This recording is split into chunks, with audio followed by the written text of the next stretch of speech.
Welcome to Shukla study point. आप सभी का स्वागत है आपके अपने YouTube channel Shukla study point में। मैं शिवम शुक्ला आप सभी दोस्तों का हार्दिक स्वागत करता हूं आपके अपने यूट्यूब चैनल में।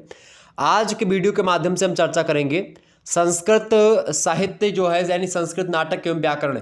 संस्कृत जिन छात्र छात्रों ने लिया है बीए थर्ड सेमेस्टर में हैं आप और आप परेशान बहुत ज़्यादा हैं और लगातार आपके कमेंट्स आ रहे थे कि सर संस्कृत के बारे में कुछ बताइए, संस्कृत में क्या क्या पूछा जाएगा और किस प्रकार से हमको लिखना है। मिड टर्म की परीक्षा आ चुकी सर पे, कैसे उसमें प्रश्न आएंगे, 6 प्रश्न आएंगे, 3 प्रश्न आपको करने होंगे उनमें से, ठीक है। लिखित टाइप की परीक्षा होती है मिड टर्म की, ये बात ध्यान रखिएगा। और आपको अच्छे तरीके से हर एक चीज़ उसमें एक प्रकार से कैसे करना है, कैसे प्रश्न आएंगे, कौन कौन से प्रश्न आने वाले हैं, किन टॉपिक से आने वाले हैं, इसको लेकर के यह वीडियो आप अंत तक जरूर देखिएगा। ओके, ये सारे आपके जितने भी प्रश्न दिमाग में चल रहे हैं सारे प्रश्नों के उत्तर आपको इस वीडियो के माध्यम से मिल जाएंगे।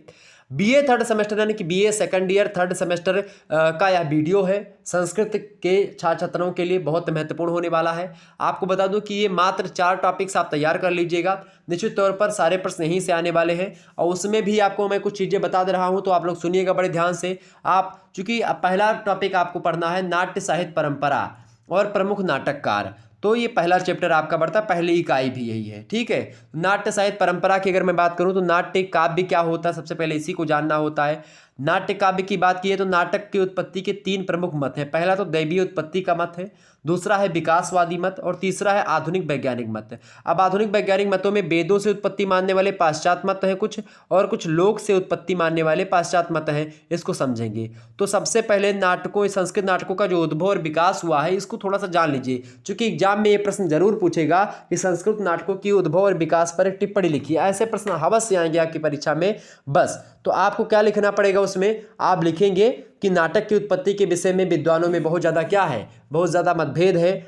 और कुछ पाश्चात्य विद्वान यूनान के नाटकों का एक प्रकार से आदि स्रोत स्वीकार करते हैं कि यूनानी नाटक सबसे पहले आए, लेकिन उनका पक्षपात अनर्गल प्रलाप सिद्ध होता है और सिद्ध हो चुका है। विद्वानों ने उस पर एक प्रकार से नेगलेक्ट का मोहर लगा दिया है। कुल मिलाकर के अगर नाट्य काव्य की बात की तो संस्कृत साहित्य से शुरुआत होती है उसकी। सबसे पहली बात भारतीय परंपरा और नाट्यशास्त्र। भारतीय परंपरा की अगर मैं बात करूं खास करके तो उसमें भारतीय परंपरा के अनुसार जिसका वर्णन भरत प्रणीत नाट्यशास्त्र में हुआ है, यानी भरत के द्वारा जो नाट्यशास्त्र, भरत मुनि एक थे, उन्होंने नाट्यशास्त्र की रचना करी है भरत मुनि ने, और उन भरत मुनि ने उसमें नाटकों के बारे में बताया है। नाट्य उत्पत्ति का वर्णन जो है आख्यानक ढंग से किया गया है इसमें। नाट्यशास्त्र में नाटकोत्पत्ति की दैवीय परंपरा का प्रतिपादन किया गया है इसमें।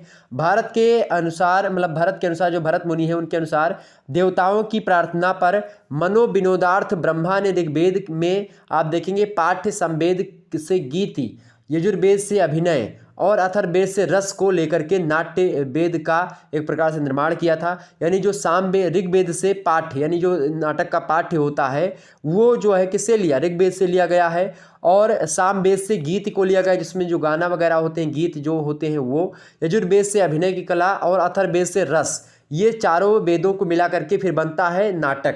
इसीलिए इसको नाटक को हम क्या कहते हैं, पंचम वेद कहते हैं। किसने कहा, भरत मुनि ने स्वयं कहा, ठीक है। ये बात ध्यान रखिएगा। इसको लेकर के एक श्लोक भी प्रचलित है कि जाग्राह पाठ्य मृगवेदात सांभयो गीतमेव चा यजुर्वेदाभिनयान रसानामर्थ वर्णादपि ही। इसके बारे में इन्होंने बताया कि यानी कि ऋग्वेद से पाठ्य, सामवेद से गीत, यजुर्वेद से अभिनय और अथर्ववेद से रस लेकर के नाट्य वेद की उत्पत्ति हुई, यानी पंचम वेद की उत्पत्ति हुई। मेरे प्यारे दोस्तों, यह पंचम वेद निराला, ठीक, यह पावन पुनीत, यह अमर ग्रंथ, यह मुक्ति पंथ, यह पंचम वेद निराला। आप पढ़ते हैं ना इसको आरती में, भागवत भगवान की आरती में। इसके अलावा संवाद सूत्र के द्वारा अगर बात की, संवाद सूत्र और नाट्यशास्त्र की, तो ऋग्वेद में अनेक संवाद स्थल आपको दिखाई पड़ेंगे जिसमें विद्वानों ने उसको ढूंढ निकाला और इन्हें संस्कृत नाटकों का मूल कहा जाता है। किसको, संवाद सूत्रों को नाट्य का मूल कहा जाता है। और इन संवादों में प्रसिद्ध संवाद अगर मैं बताऊं तो उसमें है यम और यमी का प्रसिद्ध संवाद। इसके अलावा पुरुरौआ और उर्वशी का संवाद सूत्र हो गया। शर्मा और पणी का जो है प्रकार से जो संवाद सूत्र हो गया वो। इंद्र और इंद्राणी के बीच का जो संवाद है वो। इंद्र और मरुत के बीच का संवाद। विश्वामित्र और नदियों के बीच का संवाद। ये संवाद सूत्र ऋग्वेद के विभिन्न मंडलों में बिखरे पड़े हैं और इसका खोज हो चुका है। और इन्हीं संवाद सूत्रों को आधार माना जाता है नाट्य का, यानी नाटक का। ओके। तीसरी बात, वीर पूजा का सिद्धांत। वीर पूजा सिद्धांत की अगर मैं बात करूं तो उसमें डॉक्टर रिजवे नामक पाश्चात्य विद्वान है, वो कहते हैं, उन्होंने कहा कि नाटक की उत्पत्ति वीर पूजा से संबंधित प्रतिपादित की है। उन्होंने कहा कि नाटक का जन्म मृत वीर पुरुषों के प्रति आदर दिखाने की भावना से हुआ है। इसका उदाहरण उन्होंने यूनानी दुखांतिका के रूप में प्रस्तुत किया, और किंतु यह मत किसी भी को स्वीकार नहीं है, मतलब खंडित हो चुका। इसके अलावा जो चौथा नियम आता है प्रकृति परिवर्तन का सिद्धांत। प्रकृति परिवर्तन का जो सिद्धांत है नाटकों की उत्पत्ति के, उसमें डॉक्टर कीथ महोदय कहते हैं कि नाटक का उद्भव प्राकृतिक परिवर्तनों को प्रस्तुत करने की इच्छा से मिला है या उसकी देन है। महाभाष्य जो एक प्रकार से किसकी रचना है? महाभाष्य। महाभाष्य आप सभी को पता होगा, ठीक है, पतंजलि का महाभाष्य है, ठीक है। तो उन्होंने महाभाष्य की अगर मैं बात करूं तो महाभाष्य जो है भाई, महाभाष्य में निर्दिष्ट जो है एक प्रकार से जो कंसबद्ध नामक नाटक है उसका अभिनय कीथ के अनुसार इस मत की पुष्टि करता है और यहाँ से उत्पत्ति मानते हैं वो। इसके अलावा पुत्तलिका नृत्य सिद्धांत एक है। डॉक्टर पीसेल ने नाटक की उत्पत्ति के लिए पुत्तलिका नृत्य को आधार स्वीकार किया और इस नृत्य की उत्पत्ति वस्तुतः भारत से हुई है। सूत्रधार शब्द की सत्ता उसके अर्थ के आधार पर समाश्रित कर उन्होंने संस्कृत नाटक की पुत्तलिका नृत्य से संबंधित मतलब कि बताया कि पुत्तलिका मतलब कि नृत्य से नाटकों की उत्पत्ति हुई है, और किंतु यह भी निराधार प्रमाणित हुआ है, यानी बिना आधार के ऐसा प्रमाण इन्होंने दिया है, यानी इसको भी उतनी मान्यता नहीं प्राप्त है। इसके अलावा नाट्य उत्पत्ति की विकासवादी संपूर्ण समीक्षा अगर की जाए तो हम आसानी से कह सकते हैं संस्कृत नाटक की उत्पत्ति कब हुई, कैसे हुई, यह एक जो है अत्यंत विवादग्रस्त प्रश्न रहा है। और परंपरा के अनुसार अगर बात की तो नाट्य वेद की सृष्टि ब्रह्मा ने की थी और उसका पृथ्वी पर प्रचार भरत मुनि ने किया था। भरत मुनि जो हैं अपने नाट्य शास्त्र में लिखते हैं कि ब्रह्मा ने ऋग्वेद से पाठ यानी संवाद को लिया, सामवेद से संगीत को लिया, यजुर्वेद से अभिनय को यानी कि जो है प्रकार से जो कला होती है अभिनय करने की वो एक्टिंग को लिया, और अथर्ववेद से रस के तत्वों को लिया। इसीलिए नाट्य वेद का निर्माण हुआ और इसको पंचम वेद कहा जाता है। इस प्रकार से नाटक के प्रधानतम जो अंग हैं संवाद, संगीत, नृत्य और अभिनय, ये वैदिक साहित्य की समीक्षा से ही पता चलता है, उसी में हमको पता चलता है। चूँकि वैदिक काल में इन सभी अंगों का किसी न किसी रूप में अस्तित्व था। ऋग्वेद में यम और यमी का, उर्वशी, पुरुरवा, शर्मा और पाणी का संवादात्मक सूक्तों में नाटकीय संवाद के तत्व उपलब्ध होते हैं। सामवेद में संगीत के तत्व विदाई दिखाई पड़ते हैं। और विद्वानों का अनुमान ये भी है कि ऐसे संवाद ही कालांतर में परिमार्जित होकर के, परिष्कृत होकर के नाटकों के रूप में परिणत होने लगे और इस प्रकार से नाटकों की उत्पत्ति हुई। इस प्रकार से लोगों ने बताया। इसके अलावा आप देखेंगे वैदिक अनुष्ठानों में भी कुछ ऐसे क्रियाकलाप होते रहे थे जिसमें अभिनय का पुट था, और इसके आधार पर जो है हिलोब्रांड और कोनो, ये दो पाश्चात्य विद्वान हैं, कहते हैं कि वेदों में यज्ञादि विषयक नाटक मौजूद थे, परंतु यह मत सर्वदा समीचीन नहीं, क्योंकि उक्त वैदिक क्रियाकलापों में अभिनय का पुट भले ही हो किंतु उन्हें यज्ञीय नाटक कदापि नहीं कहा जा सकता है। इसके अलावा आप देखते हैं रामायण महाभारत काल में आकर के नाटकों को कुछ और स्पष्ट उल्लेख मिलता है। विराट पर्व में रंगशाला का उल्लेख होता है। नट शब्द का भी प्रयोग वहीं पर मिलता है, जिसका अर्थ श्रीधर स्वामी के अनुसार नवरस भी मतलब कि नवरस अभिनय चतुर जो है एक प्रकार से उसके बारे में बताया गया। हरिवंश में रामायण की कथा पर आधारित एक नाटक के खेले जाने का उल्लेख है। रामायण में भी नट नर्तक और नाटक एवं रंग का और रंगमंच का कई स्थानों पर वर्णन मिलता है। कुशी लव शब्द का प्रयोग भी नट और अभिनेता के लिए ही होता था। इस प्रकार से आप देखें पाणिनि खास करके आते हैं 4वीं शताब्दी ईसा पूर्व। उन्होंने आप देखिएगा खास करके नट सूत्र अर्थात नाट्य शास्त्र का उल्लेख किया पाणिनि महोदय ने। पाणिनि के समय में या उनके पूर्व ही अनेक नाटक रचे जा चुके होंगे जिनके आधार पर इन नट सूत्रों का निर्माण हुआ, क्योंकि लक्षण ग्रंथ की रचना लक्ष्य ग्रंथों के उपरांत ही होती है और इसके बाद संस्कृत नाटकों की संख्या में धीरे धीरे वृद्धि होती गई, उसका परिष्कार होता गया। चौथी पाँचवीं शताब्दी ईसा पूर्व में जाकर के नाटकों की बहुसंख्यक रचना होने लगी, जैसा कि भास के उपलब्ध नाटकों से प्रकट होता है। पतंजलि का महाभाष्य हो गया, कंसबद्ध और बालिबंध नामक 2 नाटकों का स्पष्ट उल्लेख है उसमें। द्वितीय शताब्दी ईसा पूर्व की प्राचीन नाट्यशाला छोटा नागपुर की पहाड़ियों में पाई गई है, जो नाट्यशास्त्र में वर्णित जो प्रेक्षागृह है उससे बिल्कुल मेल खाती है। संस्कृत नाटकों का सर्वश्रेष्ठ अगर परिमार्जन देखा जाए परिष्कार, तो प्रथम शताब्दी ईसा पूर्व के कालिदास के नाटकों में जाकर के हमको उपलब्ध होता है।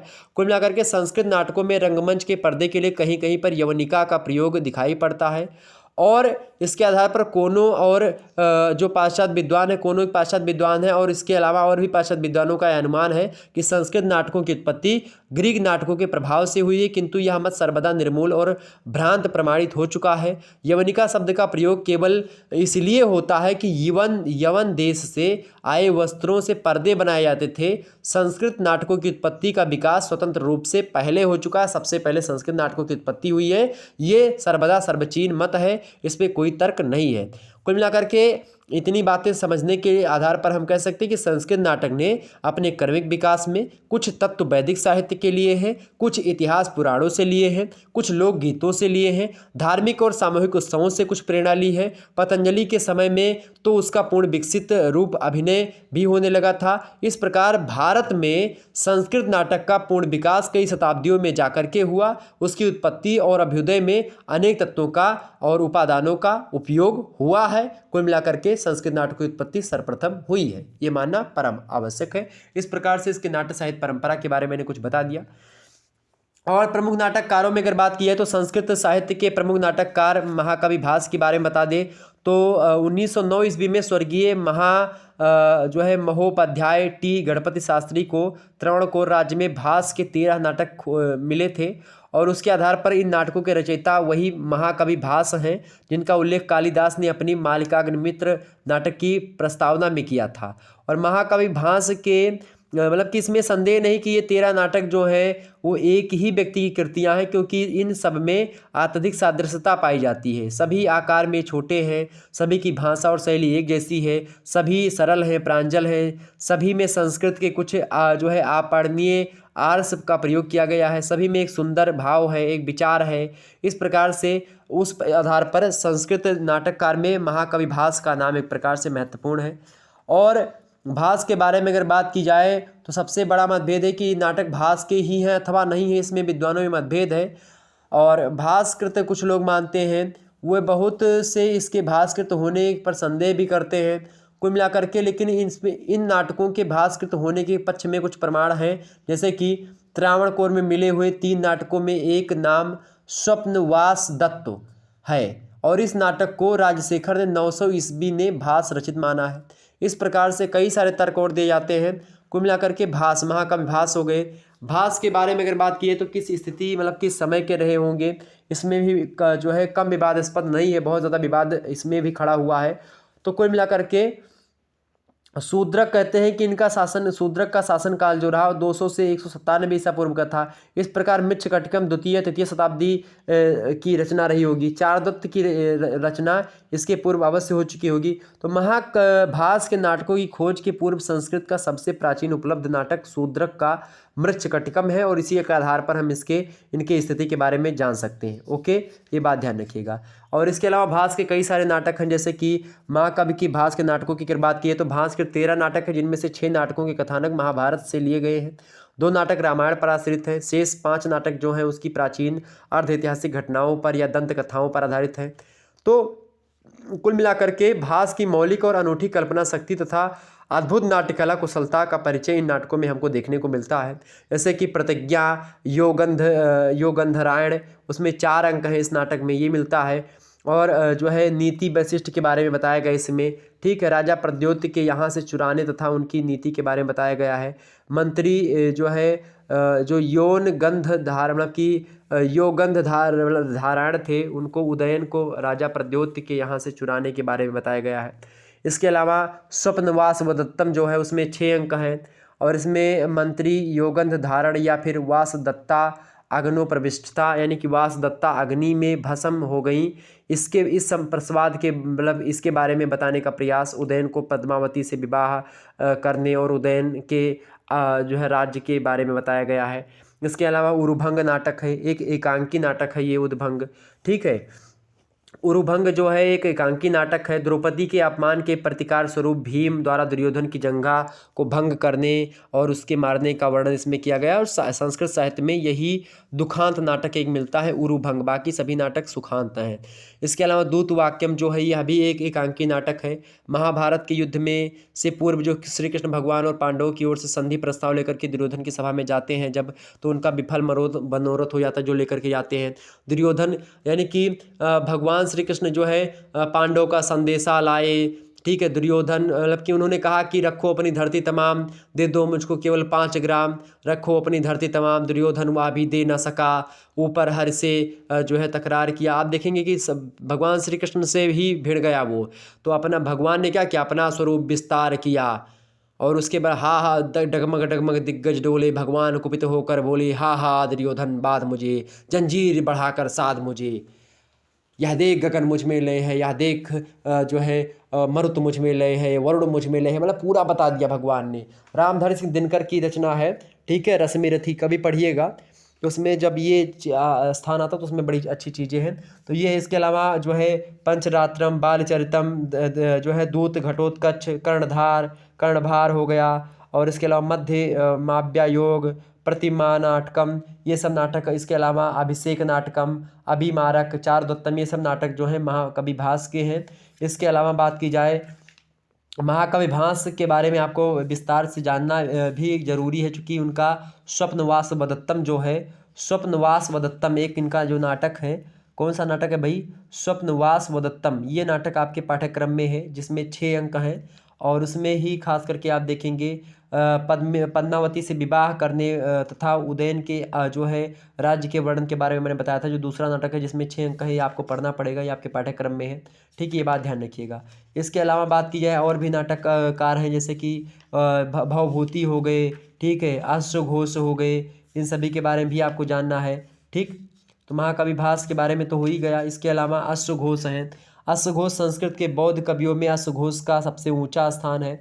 परंपरा के अनुसार ये ईसा की प्रथम शताब्दी में राजा कनिष्क जो 78 ईस्वी बीवी के हैं उनके गुरु थे और आश्रित कवि थे उनके। इनका जन्म जो हुआ था साकेत यानी अयोध्या में हुआ था अश्वघोष का।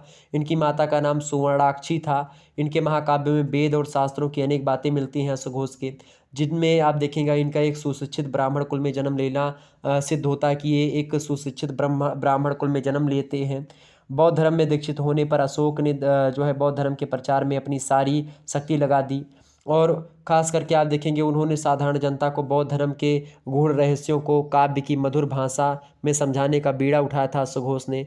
दार्शनिक होने के कारण से अश्वघोष एक उच्च कोटि के कवि भी थे, संगीतज्ञ भी थे। इस प्रकार से इनके काल निर्धारण में भी विद्वानों में कहीं ना कहीं पे मतभेद रहा है। अश्वघोष कनिष्क 78 ईस्वी के लगभग के समकालीन कुछ विद्वान मानते हैं, उनका गुरु मानते हैं।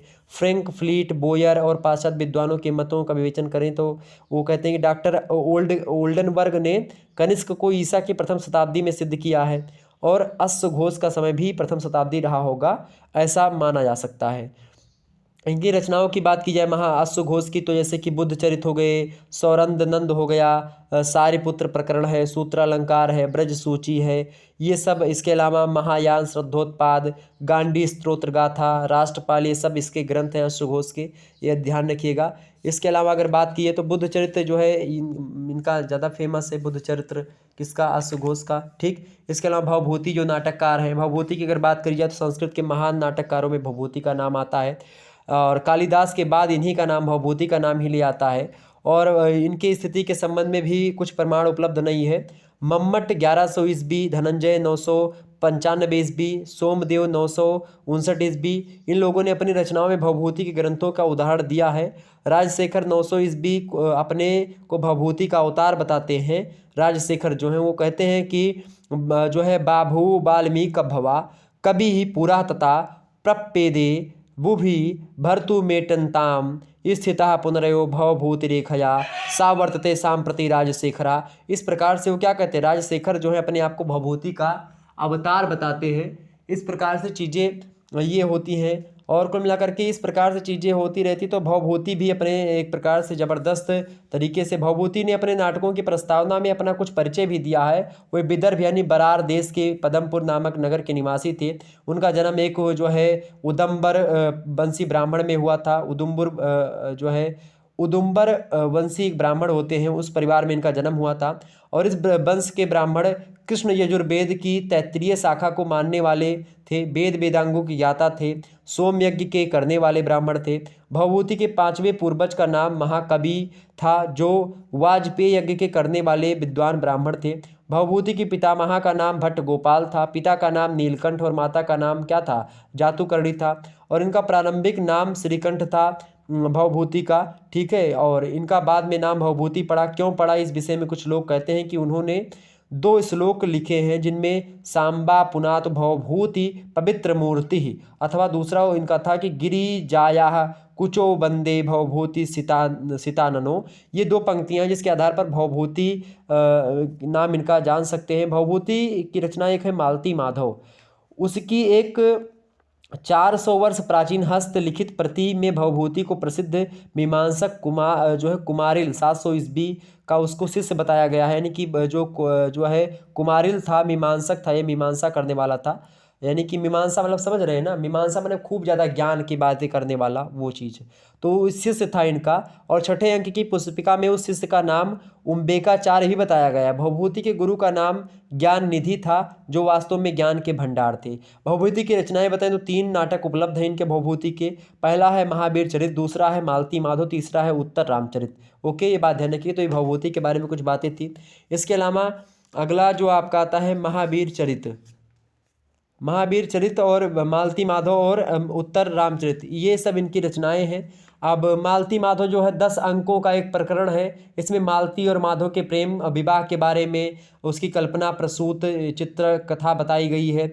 महावीर चरित की बात की है तो भवभूति का प्रथम नाटक है, 7 अंकों में है। रामायण के पूर्वार्ध, राम विवाह, राम वनवास, सीता हरण और राम राज्य के अभिषेक, इसके बारे में कथा बताई गई है। ठीक, ये चीज़ें हैं इसमें। इसके अलावा अगर बात की जाए उत्तर रामचरित की, तो उत्तर रामचरित जो भवभूत का अंतिम नाटक है, सर्वोत्कृष्ट नाटक है। इसमें जो है कुल मिला करके खास करके आप देखिएगा तो 7 अंक मिलेंगे। और ये जो है राम के अभिषेक के अंतर जनक के चले जाने पर सीता उदास हो जाती है, राम उन्हें सांत्वना देते हैं, सीता के मनोविदार्थ राम सीता लक्ष्मण के साथ उन चित्रों को देखते हैं। मतलब इस प्रकार से उत्तर रामचरित के बारे में बताएगा इसमें, ठीक है। चर्चा कर लेंगे इसी पर। इसके अलावा अगले जो आपके नाटककार हैं वो हैं भट्ट नारायण। भट्ट नारायण की एक मात्र उपलब्ध कृति है बेड़ी संहार। उन्होंने नाटक की प्रस्तावना में अपना नाम क्या बताया है, भट्ट नारायण ने कहा कि मृगराज लक्ष्मा भट्ट नारायण इनका नाम मिलता है इनके नाटकों में। इससे ज्ञात होता कि जो है भृगराज कविता की उपाधि थी, और यह उपाधि संभवतः सिंहोपासक राजा से इनको दी गई थी। और इसके अतिरिक्त इनकी कृति से उनका कोई परिचय प्राप्त नहीं होता है। इसके अलावा आप देखिएगा कि भट्ट नारायण वैष्णव धर्म के अनुयायी थे। बेड़ी संहार के अध्ययन से ज्ञात होता है कि वे अनेक विषयों के ज्ञाता थे। नाट्यशास्त्र, नीतिशास्त्र, व्याकरण, राजनीति शास्त्र, धर्मशास्त्र, दर्शन और काव्यशास्त्र का उनका विशेष अध्ययन उन्होंने किया था। पुराण, महाभारत आदि में वे तथा वैदिक कर्मकांड और यज्ञ क्रिया में भी अच्छे तरीके से माहिर थे, जानते थे चीज़ें। और इसके अलावा आप देखिएगा एक रचना है क्षितिज जो है संसावली चरितम, उसके अनुसार वे कन्नौज के निवासी थे। सांडिल गोत्र से उत्पन्न एक सारस्वत ब्राह्मण थे। बंगाल के ठाकुर यानी टैगोर परिवार में संरक्षित वंशावली के अनुसार भट्ट नारायण को इस वंश का आदि पुरुष बताया गया है। बंगाल के सेन वंश के प्रवर्तक आदिसूर राजा थे। उन्होंने कन्नौज से वैदिक धर्म के प्रचारार्थ जिन 5 ब्राह्मणों को बुलाया था उनमें से भट्ट नारायण भी थे। और इतिहासकारों ने 650 ईस्वी को आदि सूर का समय माना है, और भट्ट नारायण का समय भी 7वीं सदी का उत्तरार्ध ही माना है, यानी 650 ईस्वी के बाद का। तो यानी भट्ट नारायण इसी समय के रहे होंगे।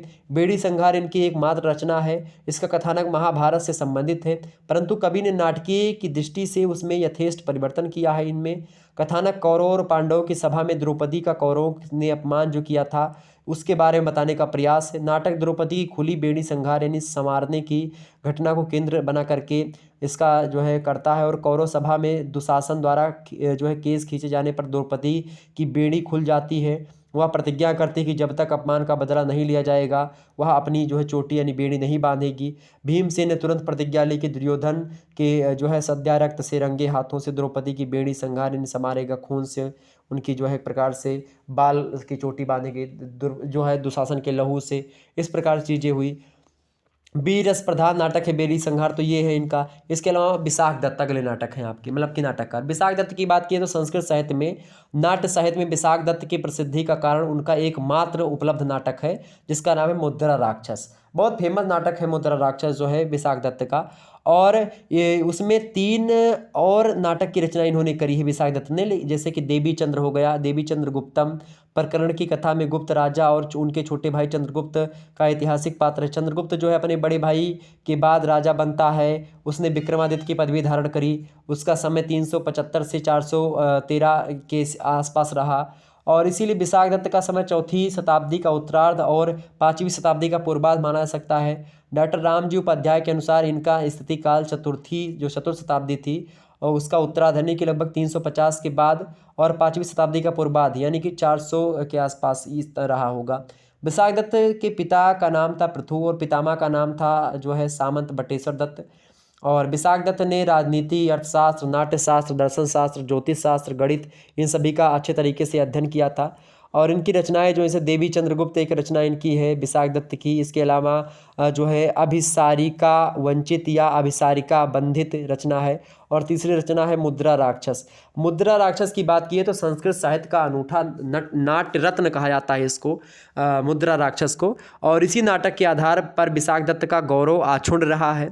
और राजनीति प्रधान 7 अंकों का यह नाटक है, राजनीति से रिलेटेड है मुद्रा राक्षस। इसमें राक्षस को मुद्रा यानी अंगूठी के द्वारा बस में करने का वर्णन बताया गया है, इसीलिए इसका नाम मुद्रा राक्षस पड़ा है। मुद्रा राक्षस हिंदी में भी नाटक है, आप देखिएगा। इसमें आप देखेंगे चाणक्य ने नंदवंश का नाश कर दिया।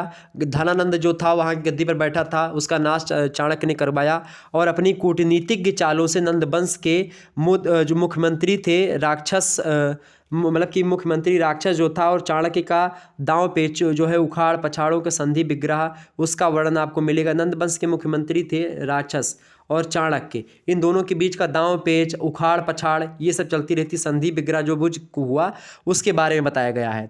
और ये नाटक जो है मुद्रा राक्षस, इसमें वीर रस की प्रधानता है, प्रसाद और माधुर गुणों की प्रचुरता है, अर्थ प्रकृतियों और अव्यवस्थाओं और संधियों और नाटकीय तत्वों का मुद्रा राक्षस नाटक इसमें समुचित प्रयोग किया गया है। उपमा अलंकार, रूपक अलंकार, श्लेष अलंकार, इन सभी अलंकारों का सुंदर प्रयोग है। केवल अलंकारों के जो है अलंकार का प्रयोग नहीं है, विशाख दत्त को कहीं ना कहीं पे शार्दुल, विक्रीडित, सिख, ऋणी और सारंग धरा आदि बड़े छंद भी बहुत प्रिय रूप से इसमें प्रयोग किए गए हैं। कौन कौन से आप देखेंगे, शार्दुल, विक्रीडित, सिख, ऋणी और सारंग धरा, ये छंदों का प्रयोग है। इसके अलावा मानव स्वभाव और प्रकृति के दोनों रूपों का मनोहारी वर्णन मुद्रा राक्षस नाटक में प्राप्त होता है। नाटक में सुभाषितों का मार्मिक वर्णन किया गया है, अच्छी अच्छी वक्ताओं का मतलब कि बताया गया है।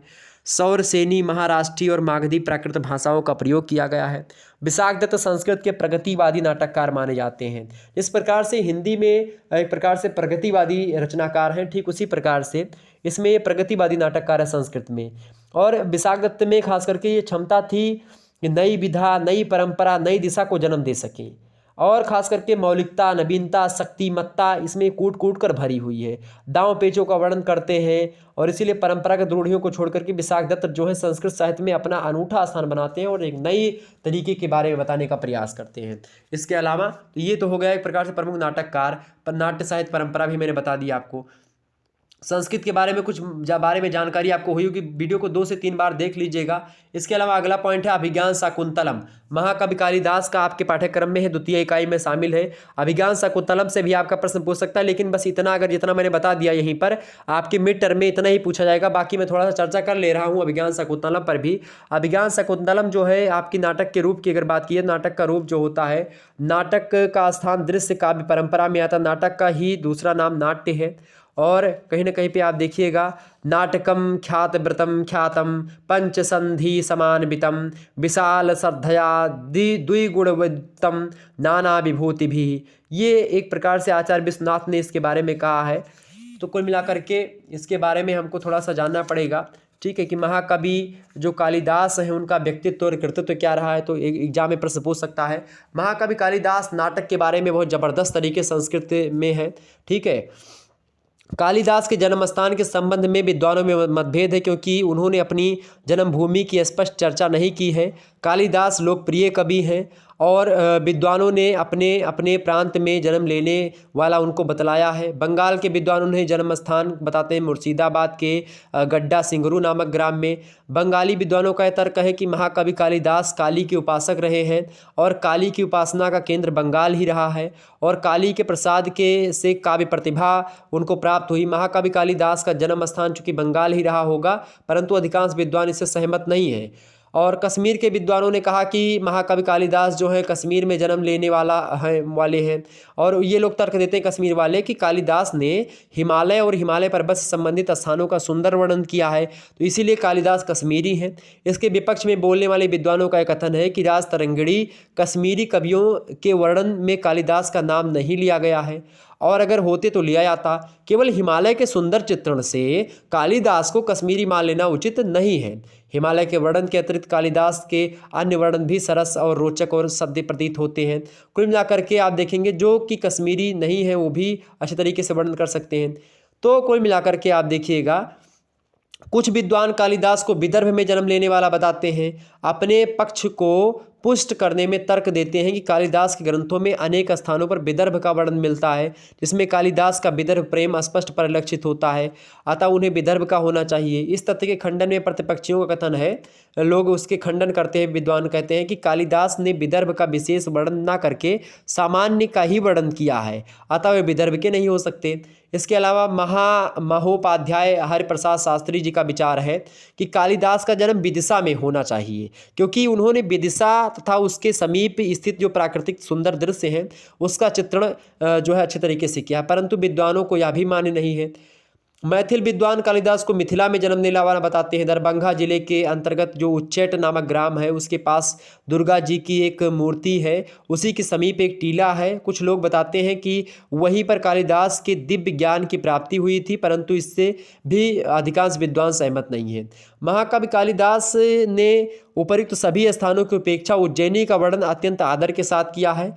जिस सरलता और रोचकता एवं लगाव के साथ उज्जैनी का वर्णन कालिदास ने किया है, उस रूप में अन्य किसी नगरी का वर्णन उन्होंने नहीं किया है। मेघदूत नाटक जो है इनका, मेघदूतम नाटक जो है वो खंड एक मेघदूतम एक खंड काव्य है, उसमें कवि ने उज्जैनी का वर्णन जो है बहुत अच्छे तरीके से किया है।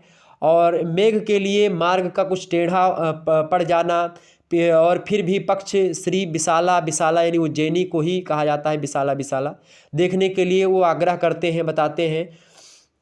उन्होंने कहा कि वक्रः पंथा यद्यपि भवतः प्रास्थितस्योत्तरांशां सौधेत संग प्रणय विमुखो मा अस्म भूरंजीयः विद्युद्दाम स्फुरफुरित चकितयो स्थितः पौरांगानां लोलापांगिगैर्यदीनारमसे लोचन रे विचित्तोऽसि।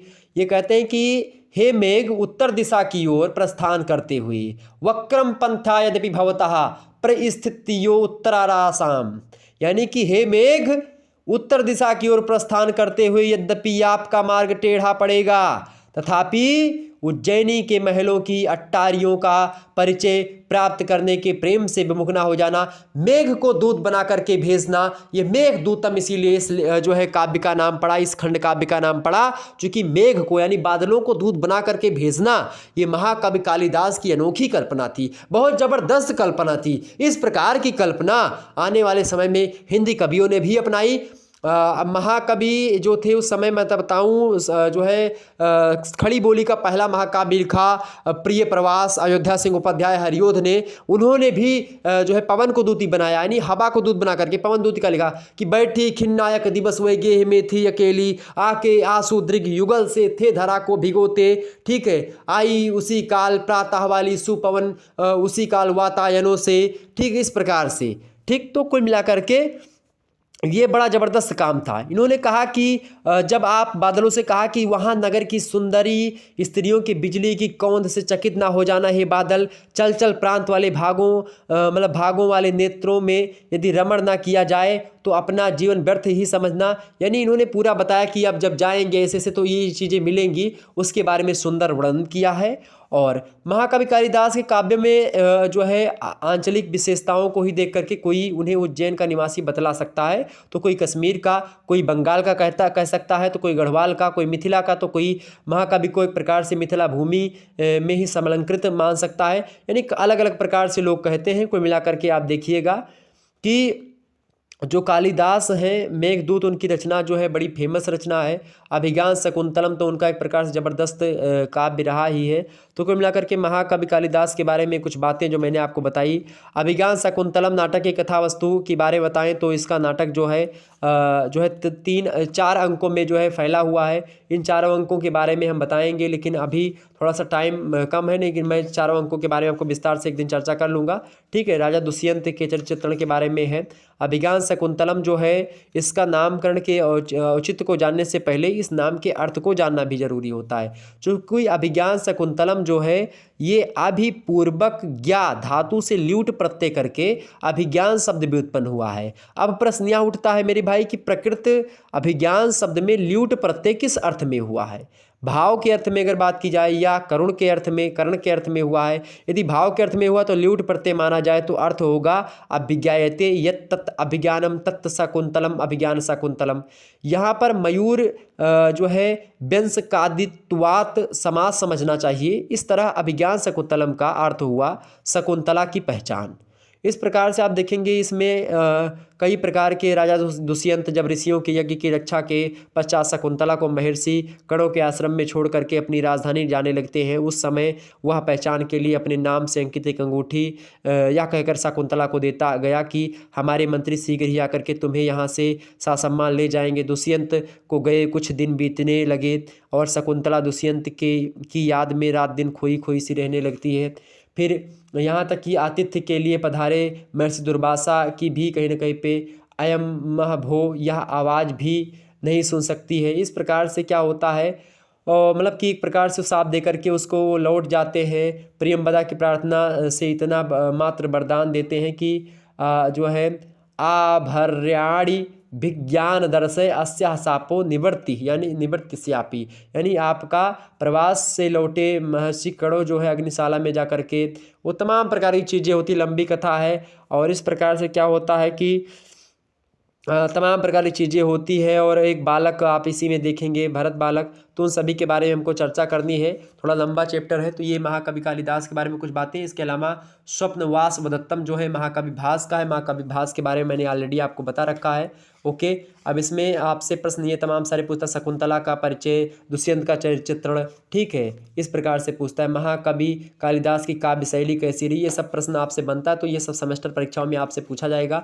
अभिज्ञान शकुंतलम बहुत ज़बरदस्त है, बहुत लंबा है। अभिज्ञान शकुंतलम की बात की जाए तो महाकवि कालिदास के नाट्य कृति है अभिज्ञान शकुंतलम, ठीक है। दुष्यंत इसके नायक है, शकुंतला नायिका है। कालिदास की नाट्य कृतियों में आप देखें अभिज्ञान शकुंतलम, विक्रमोर्वशीयम और बालिकाग्निमित्रम, ये कालिदास के नाटक हैं। अभिज्ञान शकुंतलम में मुख्य रूप से अगर बात की तो 7 अंक हैं। 4 अंकों के बारे में हमको शुरुआती पढ़ना है आपके पाठ्यक्रम के हिसाब से। इसके अलावा अगर बात की जाए जो है और भी चीज़ें हैं इसके अलावा।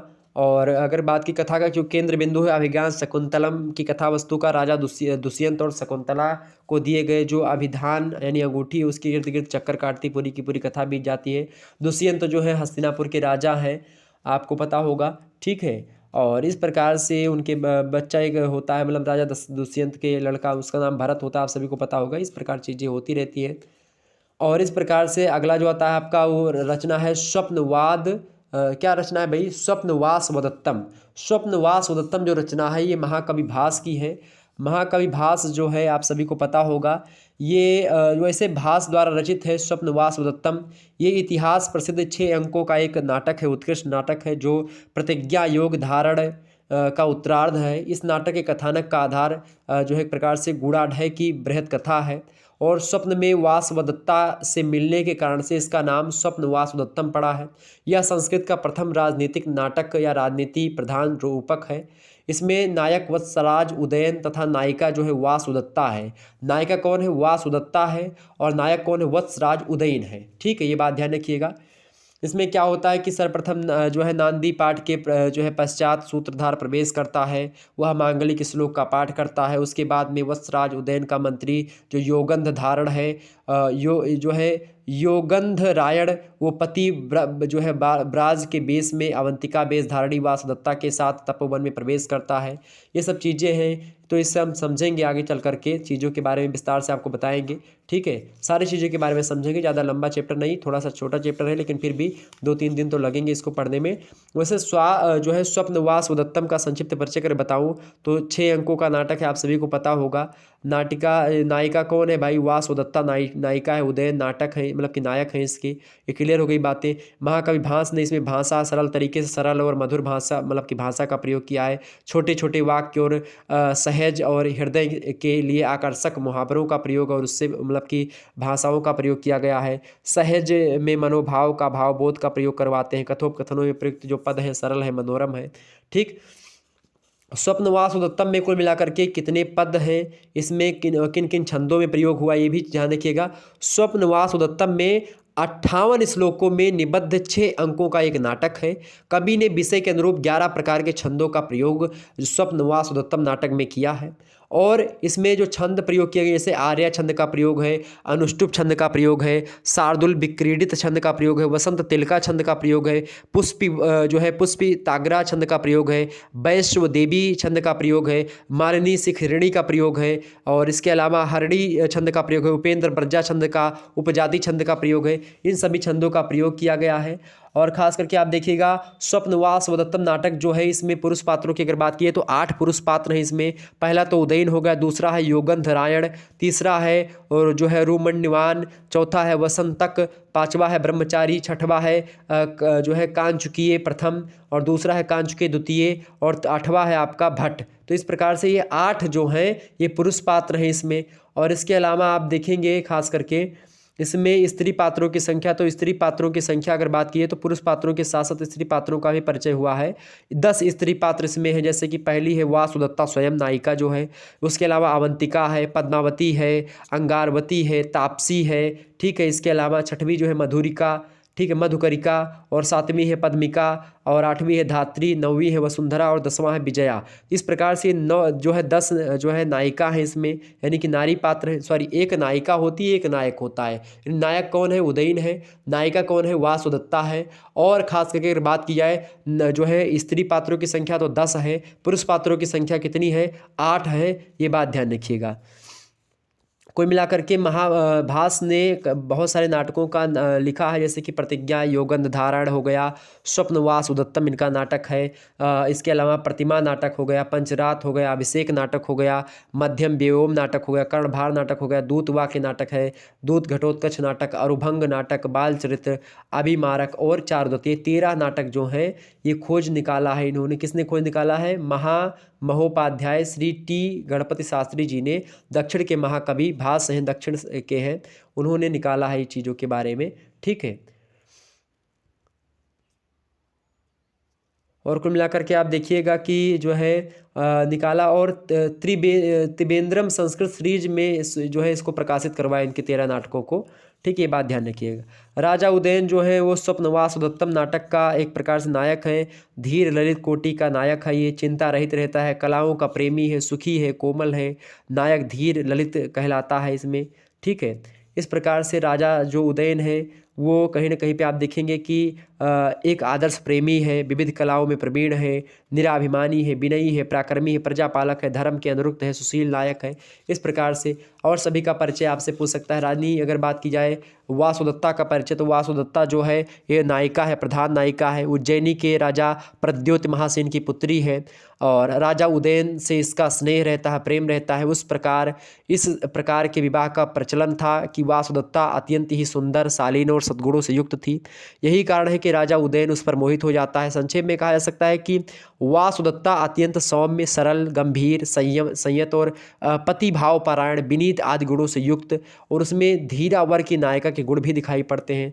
और इसके अलावा और भी चीज़ों के बारे में हम चर्चा कर सकते हैं, और लेकिन फिर भी टाइम अभी कम है, बाद में हम चर्चा कर लेंगे इन सभी चीज़ों पर। और आपको यहाँ पर लघु सिद्धांत कौमुदी के बारे में अगर जो चैप्टर जिसमें आप देखें 2 द्वितीय भाग होता है, यानी कि पेपर 2 जिसमें होता है, उसमें आपको ये सामान्य परिचय आपको लघु सिद्धांत कौमुदी का जानना पड़ेगा। उसमें तमाम प्रकार की चीज़ों के बारे में है, व्याकरण है, ये इसके बारे में आपको थोड़ा सा पढ़ना पड़ेगा, तो इसको आप ध्यान से देख लीजिएगा, पढ़ लीजिएगा।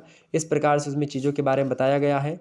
ठीक, तो इस प्रकार से आप थोड़ा सा जानकारी इसको ग्रहण कर लीजिएगा। बाकी आपसे बस इतना ऐसे प्रश्न पूछेगा, जो जिसमें पेपर 2 होता है उसमें व्याकरण से प्रश्न पूछा जाएगा, बाकी अभी आपके मिड टर्म में नहीं पूछा जाएगा।